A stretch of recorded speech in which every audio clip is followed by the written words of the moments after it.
Like, subscribe, and comment if you're ready to step into a story the prison tried to bury, because once you hear what happened at Attica, you won't forget it. The sirens cut through the freezing upstate New York night like a blade.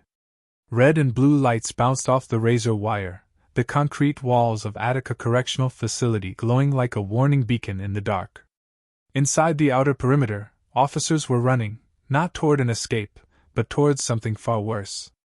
An inmate had been found unresponsive in a maintenance corridor that wasn't supposed to be used after lockdown. By the time medical staff arrived, it was already too late. The man on the floor was Marcus Hale, 34 years old, serving a long sentence for armed robbery. On paper, he was nothing special. No gang affiliation. No history of violence behind bars. The kind of inmate guards barely noticed. But the way his body was positioned, half hidden behind a stack of cleaning carts, his prison ID snapped clean in two, told investigators this was no accident. Captain Eleanor Brooks was the first senior officer on scene. 15 years in corrections had taught her one thing: prisons don't keep secrets, they just delay them. She scanned the corridor, noting the scuff marks on the floor, the faint smear of blood leading toward a locked utility door. Marcus's eyes were open, frozen in an expression that wasn't fear, but shock.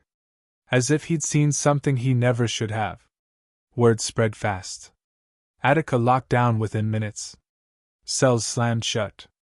Inmates banged on metal doors, shouting questions no one would answer. Outside, state investigators were already on their way. A death inside these walls was always bad. A mysterious one was explosive. Detective Paul Rayner arrived just before dawn. He'd worked prison cases before, but Attica carried weight. History.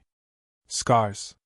He stood over Marcus's body, hands in his coat pockets, eyes tracing every detail. No obvious weapon. No signs of a struggle loud enough to draw attention. And yet, the corridor camera that should have captured everything had gone dark for exactly 7 minutes. 7 minutes was an eternity. Rayner started where all good investigations start, with the last person to see the victim alive. That trail led to Caleb Moore, an inmate porter assigned to night cleaning. Moore was jittery, eyes darting as he spoke. He claimed Marcus had asked for a favor: access to the maintenance corridor. Said he needed privacy to make a call using a smuggled phone. Moore swore he walked away before anything happened. But favors in prison always had a price. As the morning wore on, more pieces surfaced. Marcus had filed a request 2 weeks earlier to be moved to protective custody, citing credible threats. The request had been denied. No explanation. Even more troubling, his mail logs showed outgoing letters that were never delivered, flagged and confiscated by internal staff. Someone had been watching him closely. Captain Brooks pulled Rayner aside. Her voice dropped. "Marcus wasn't just an inmate," she said. 3 months ago, he tried to trade information. Claimed he'd overheard something big. Something that could get people fired. Rayner felt the weight of that settle in his chest. In prisons, information was currency.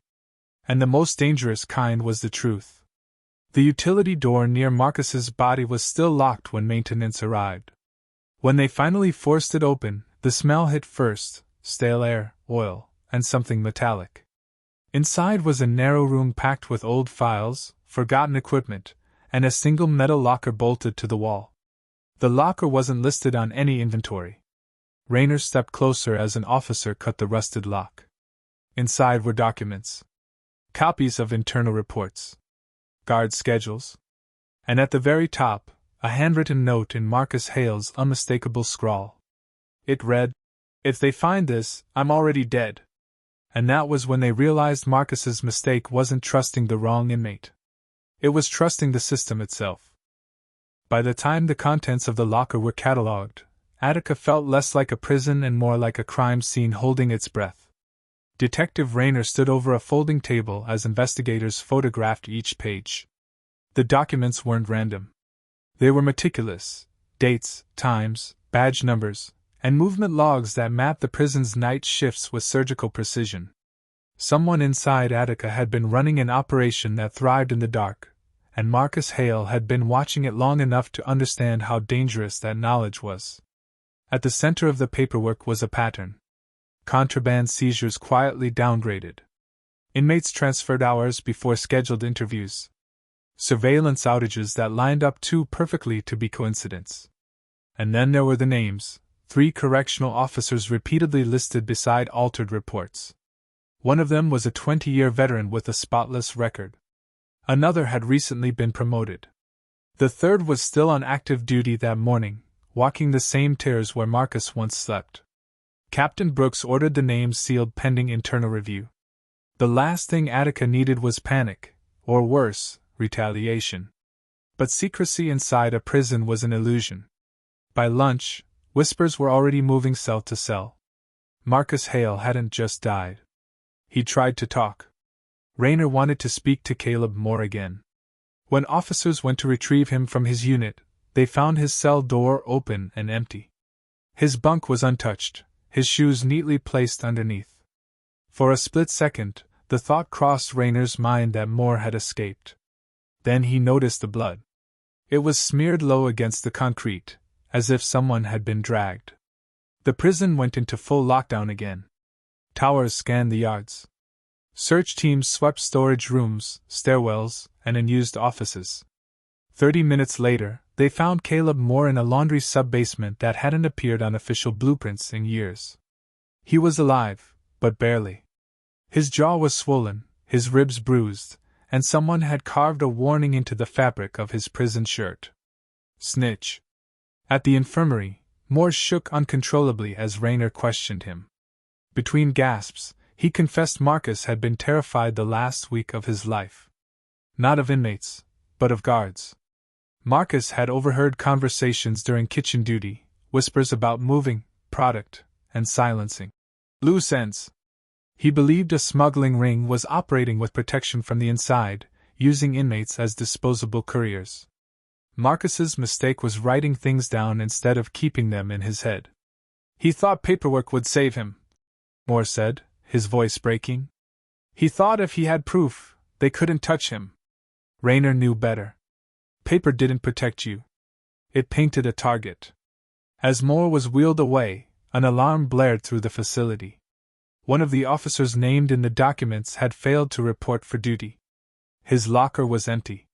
His home address led investigators to a ransacked apartment, and a neighbor who claimed she'd heard shouting just before dawn. Then came the call that shifted the case from internal corruption to something far more dangerous. A state prosecutor reviewing the seized files contacted Rayner directly. One of the reports matched an unsolved overdose death from 2 years earlier, an inmate ruled a statistic, not a homicide. The timing lined up. The officer on duty that night was the same one now missing. Marcus Hale hadn't just uncovered contraband. He'd uncovered a body count. Late that evening, Captain Brooks received an envelope slipped under her office door. No return address. Inside was a single photocopied page from the locker documents, highlighted in red. At the bottom, someone had written a message in block letters. "Stop digging." Brooks looked up at the security camera feed on her monitor. For a brief moment, the screen flickered to black. 7 minutes later, it came back online. And in that silence, it became painfully clear, whoever Marcus had exposed was still inside Attica, still watching, and running out of patience. The second the cameras came back online, Detective Rayner knew the clock had started ticking faster. The message wasn't subtle. It was a promise. Someone inside Attica had the power to blind the system at will, and the confidence to warn them first. State police took over the investigation that night. Unmarked cars lined the outer road. Federal oversight was requested. Too late. Evidence began to evaporate. Digital logs were corrupted. Original incident reports were replaced with revised copies. Even the locker where Marcus Hale's documents had been found was cleared out under the excuse of routine maintenance. By morning, it was as if the room had never existed. Rayner refused to let the case die quietly. He focused on the missing officer, Daniel Mercer, the weakest link in the chain. Mercer wasn't a mastermind. He was a facilitator, someone who looked the other way for the right price. Financial records showed sudden deposits, small enough to avoid alarms but consistent enough to tell a story. The last ping on Mercer's phone came from a rest stop off Interstate 90, less than an hour from the Canadian border. A statewide alert went out. They found Mercer's car abandoned near the tree line, keys still in the ignition. No body. No blood. Just a prison-issued radio tucked under the driver's seat, its battery removed.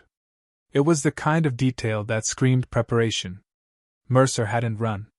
He'd been extracted. Back at Attica, Captain Brooks made a decision that would end her career. She reopened Marcus Hale's denied request for protective custody and traced who had signed off on it. The approval stamp led to a supervisor whose name never appeared in the locker documents. A man so trusted no one thought to look at him. When Internal Affairs moved to detain him for questioning, he locked himself in the administration wing. The standoff lasted 12 minutes. One gunshot echoed through the corridor.